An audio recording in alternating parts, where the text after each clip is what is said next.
बच्चों ये जो है 7.5 का प्रश्न क्रमांक 6 है। यहाँ पर किसी हॉकी खिलाड़ी के द्वारा 9 स्पर्धाओं में किए गए गोल, एक खिलाड़ी है जिसके द्वारा 9 स्पर्धाओं में गोलों की संख्या दी गई है, उनके द्वारा की गई। जैसे कि पहली स्पर्धा में उन्होंने 5 गोल किए हैं, दूसरी स्पर्धा में 4, इस तरह से गोलों की संख्या दी गई है। इन प्रेक्षणों का माध्य, माध्यिका और बहुलक तीनों ज्ञात करना है हमें।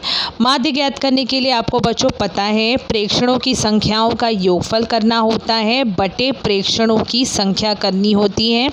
यानी कि जो भी आंकड़े आपको प्रश्नानुसार प्राप्त है ना, सभी को आपको जोड़ देना है। और क्योंकि आंकड़े कितने हैं, 9 है, गिनेंगे ना आप तो आपको 9 प्राप्त होंगे। 5 अगर पहली संख्या है, 4 दूसरी संख्या है, 0 तीसरी संख्या है, इस तरह से सभी को गिनेंगे तो कितनी संख्याएं हैं, टोटल 9 है, यानी कि 9 संख्याएं हैं।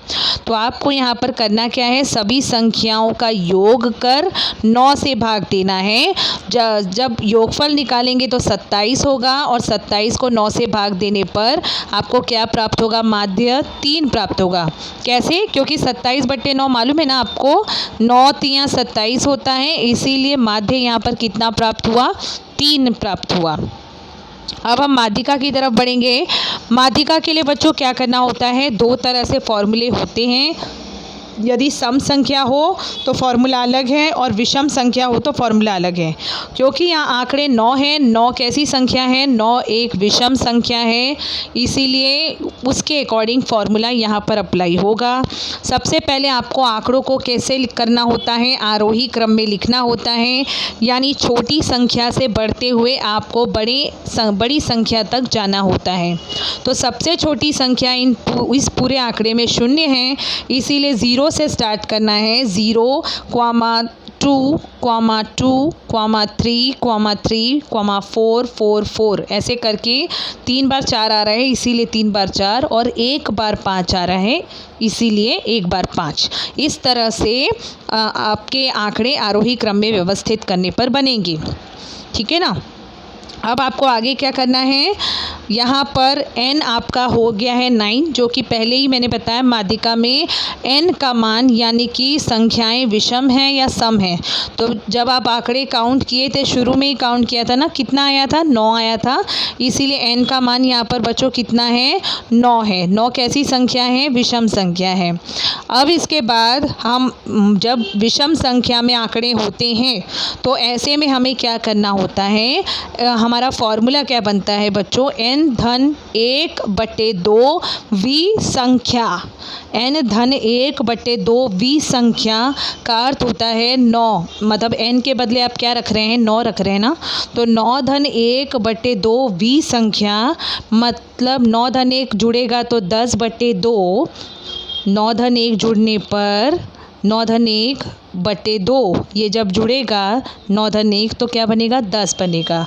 तो 10/2, जब आप 10 को 2 से भाग देंगे तो कितना आएगा बच्चों, 5 आएगा।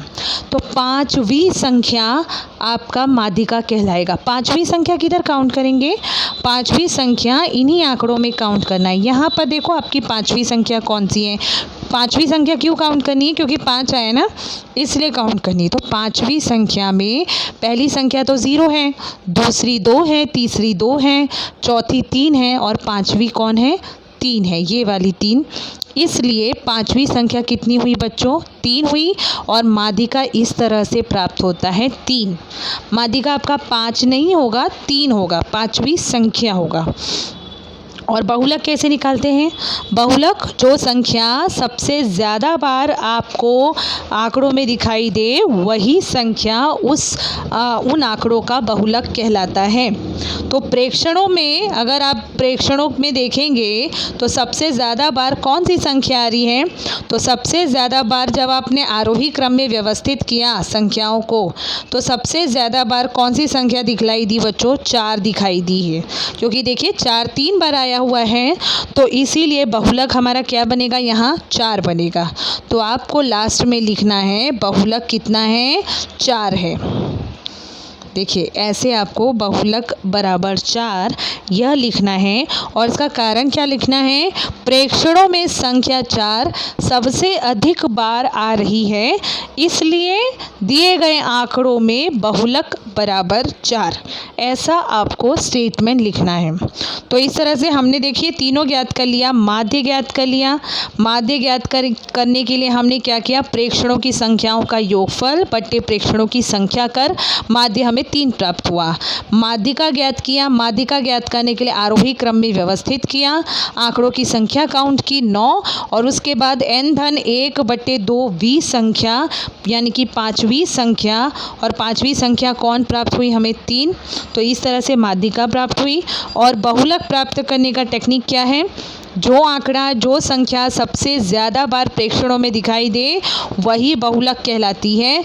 इसीलिए यहाँ पर क्योंकि सबसे ज़्यादा बार संख्या 4 दिखलाई पड़ रही है, इसलिए बहुलक कितना है यहाँ पर 4 है। और फिर इन द एंड आपको स्टेटमेंट लिखना है कि माध्य कितना है 3, माध्यिका कितना है 3 और बहुलक कितना है बच्चों 4। तो इस तरह से ये सवाल आपका पूरा होता है।